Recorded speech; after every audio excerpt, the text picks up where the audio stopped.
Cute na cute ang mga hamster kaya nakakawiling alagaan para sa iba. Pero meron ding ilan na napapabayaan lang ang mga ito. Kaya ang isang grupo nagre-rescue ng mga inabandonang hamster para i-rehabilitate at ipa-adapt ng libre. Para bigyan ng mukha ang balita, Mobile Journal Mary Monreyes. Adopt, don't shop. Ito ang nais maipadalang mensahe ng grupong Philippine Hamster Keepers na nabuo taong 2018. Advokasya nila ang responsible and sustainable pet adoption na hindi aabuso sa mga hamster gamit ang breeding. Nag-umpisa ito nang maka-encounter ang founder ng grupo ng baby hamster sa isang shop na nangangailangan ng pangangalaga. Kaya simula rito, naisipan niyang gumawa ng aksyon para maiwasan na ang mga abandonadong hamsters. So nung nangyari yun, narealize ko na ilang hamsters pa kaya yung mga ganon na napapabayaan na abandon tapos wala nag-aalaga sa kanila. Ang mga house pets na kanilang pinapafoster, rescued mula sa pagkakaabandona, irresponsible breeding o kawalan ng kakayahan ng may-ari na alagaan. Libreng mag-adopt, requirement lang ang kakayahan na mag-alaga, may komportabling environment at commitment na mahalin ang mga hamster. Lahat din daw ay dumaan sa check-ups na ginagastusan ng grupo.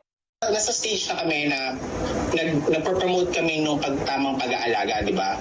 Tapos dumating din sa time na parang hindi na enough yung nagpo-promote ka lang. Kailangan meron tayong ginagawang parang social responsibility na itry kahit paano yung mga neglected hamsters, itry natin i-foster, hanap tayo ng ibang taong pwede mag-alaga. Sa ngayon, lagpas 100 hamster na ang nabigyan nila ng tahanan. Kapag pumasa bilang adoptive parents ng hamsters, kakailanganin nilang magbigay ng update sa hamster keepers community kung saan sila mapapabilang. Ang hinahanap namin yung mga talagang gustong mag-alaga ng seryoso sa mga hamsters na to. Kasi gusto namin magbigay ng point na hindi porket maliit yung hayop na inaalagaan natin, hindi natin sila bibigyan ng tamang care. Para sa may nais na maging responsible hamster parents, maaari niyong makita ang FAQs para rito sa kanilang official website and pages.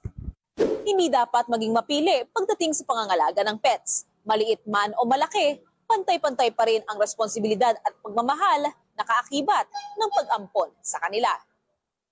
Mobile journalist Mary Monreyes po, hatid ang mukha ng balita.